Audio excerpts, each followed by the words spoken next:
Next on our agenda is a briefing on the GPS vehicle software. And we have Mr. Fleming and Mr. Shreve.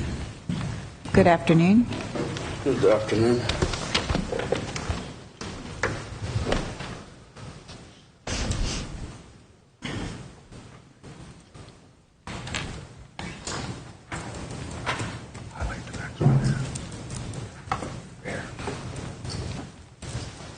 Right there. Yeah.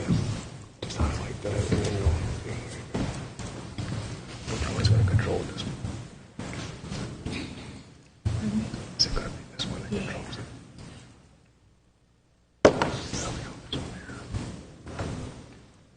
Good afternoon, Commissioners. Good afternoon. Mr. Fleming is going to go through the presentation, and then between the two of us, we'll answer any questions you might have afterwards. All righty. Thank you. Commissioners, this afternoon, in accordance with our fleet management program, we're going to give you a briefing on the GPS fleet management system that we currently have in place with the 21 take-home vehicles that currently have the GPS. Why even bother with the GPS fleet management? Well, the package car delivery companies learned in the 1980s it was a valuable tool, UPS being one of the trendsetters. Since then, it's become very affordable and very efficient, and it's now used with most major transportation companies. As we say in our first bullet here, it's an invaluable management tool. It increases fleet efficiencies in a number of ways, hopefully in the end reducing our fleet costs, helps us improve customer service, and ensures compliance and accountability within our fleet. And one of the byproducts of that would be a reduced liability risk, as well as increasing our safety. And with less miles driven, hopefully we reduce our environmental impact. The GPS units were installed in 21 take-home vehicles several months ago. After we installed them, we then began to develop an SOP, and we have a committee comprised of multiple Charles County government departments that are helping us in developing this SOP. It's been through several stages, and once we get it finalized, which will be in the next few weeks hopefully, we'll present to you, the county commissioners, to review prior to any adoption. We have in our budget for FY13 100 units approved, and they will be placed into vehicles that are all over the county in a variety of disciplines that are 5 years or newer, or no less than 5 years old, in the hopes that we can capitalize on the capital expense of those installations and equipment. How does it work? Believe it or not, you all have GPS on your cell phones, and you can track yourself, other family members, in much the same way as we are able to track the vehicles. And the only difference being is this is vehicle specific. When the vehicle has a key in the ignition and that key is turned on, the system is on. It's 100% wireless. It's hosted via secure internet site, and the internet site that we use is used by a number of different companies as well as municipal governments. It tabulates the drive time, the mileage, time on site, engine idle, as well as providing us data maps and reports. There's automatic reports that can be sent, and there's periodic reports that can be requested. There's no software to maintain, and we can break it into reports by individual fleets or division and departments, vehicle, and even get it to where it's employee specific. The access and permissions are fully customizable, wherein there's different levels of access for different levels of management. The byproduct of all this GPS technology is fleet efficiency. Imagine, if you will, if all these vehicles once become equipped with GPS units, if we have a stop sign that might have been pushed over, we have a greater availability to get it put back up in a shortened time frame, as well as optimize our routing. It has a useful application in snow removal. Hopefully, when managers are routing vehicles for their day's work, they can use the GPS system in reducing mileage. And one of the big benefits we see here as users is to eliminate the manual data entry that currently takes place. From a customer service perspective, it improves response time. If we have a water and sewer customer that perhaps has a leak, or we have perhaps a couch that fell off someone's truck en route to the landfill, we can look for a county vehicle that's closest to that area to decrease our response time. It helps resolve citizen disputes, and that we can definitively say where we were and where we weren't. And it helps in our improved resource allocation. From a liability risk mitigation point of view, it absolutely proactively manages driver behavior just by virtue of the fact that you inform the drivers that GPS units are installed. We see a change in the behavior. It'll monitor speed violations for whatever we determine. We can set the speed violations for 10 miles over any given road. We can set it at 15, 20, or however we see fit. Doing all the above, we hope to reduce our accident risk as well as preventing unauthorized use. Driver safety. In the event that we need roadside service to a particular vehicle, we could locate it from a central screen to help identify to another road call vehicle exactly where the vehicle is to eliminate our downtime and response time in terms of service calls. It can help locate a stranded driver. In the event that we haven't heard from an employee in a while, we can always track where the last known location of the driver was. And it helps defend against false accusations.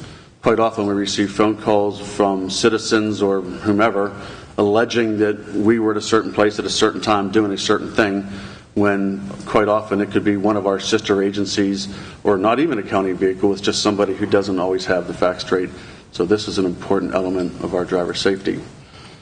As we look to go green in our fleet, we can see that the GPS units will help reduce costs while going green. We hope to result in reduced mileage, reduced fuel consumption, lower the carbon footprint, and in some cases actually verifying the hours worked so that we can more efficiently route our workers. It is a low jack system all-in-one as well. It helps for stolen vehicle recovery, and overall it helps in our fleet optimization to see which vehicles are accruing what number of miles and are they being utilized to their full efficiency. That completes our presentation, and we're more than happy to answer any questions. Questions or comments? Commissioner Robinson? In terms of accuracy, you say that the data is delivered via a secure internet site. In Charles County, we have a lot of areas of the county that have internet issues. Are there parts of the county where we do not get information when a vehicle is? These are tracked by a satellite. The satellite tracks the vehicle in intervals of 2 minutes. So while we may have cell phone issues or internet issues, the GPS issues are less. So it's on a different system than some of the internet services that you are familiar with. And you mentioned that it's currently on 21 vehicles. These are 21 take-home vehicles or 21 Correct. Just vehicles? Correct. Take-home vehicles only at this point. Okay, but you also mentioned that you were going to expand to 100 and something, and I know we don't have 100-something take-home vehicles, correct? No, the 100 will be, it's on all the take-home vehicles currently, and we will then move to our whole fleet in terms of the Public Works Department, PGM, as well as some of the peripheral agencies. Do bear in mind that Emergency Services already has a system on their vehicles separate from the county. Okay, so then the 21 that you mentioned, and you said the whole fleet of take-home vehicles, so that is currently how many take-home vehicles we have is 21? We have it on 21 vehicles. The take-home vehicle fleet goes up and down from time to time. So we have at times up to 30 take-home vehicles, but some of those take-home vehicles are part of the EMS system. I have it on 21 take-home vehicles outside of the EMS system. Okay, well, that's a significant reduction in the number of take-home vehicles as opposed to, say, 18 months ago. Am I correct on that? We reduce. Okay, that's good news. Thank you. Anything else? When do you think we'll have the standard operating procedure for the Commissioner's approval? We sent the third draft out most recently, received several comments. I'd expect we have it in the next few weeks, but that's... We have a meeting scheduled in October. I believe in 2 weeks we have a meeting of the work group that's going to make the final recommendations on the SOP. So it should be back here in probably 3 weeks.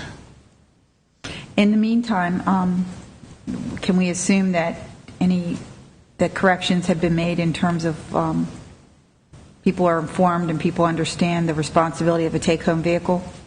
When we took the cars from the employees, told them a GPS would be installed, but one of the goals of the SOP is to inform them formally and let them know the exact capabilities of it, as well as marking each vehicle in the interior with a decal that says GPS enabled, monitors speed and location.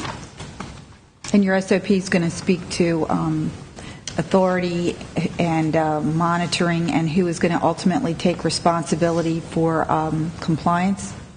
Because I think that's a Yes, weakness that is the we're goal of the experiencing. SOP. Okay.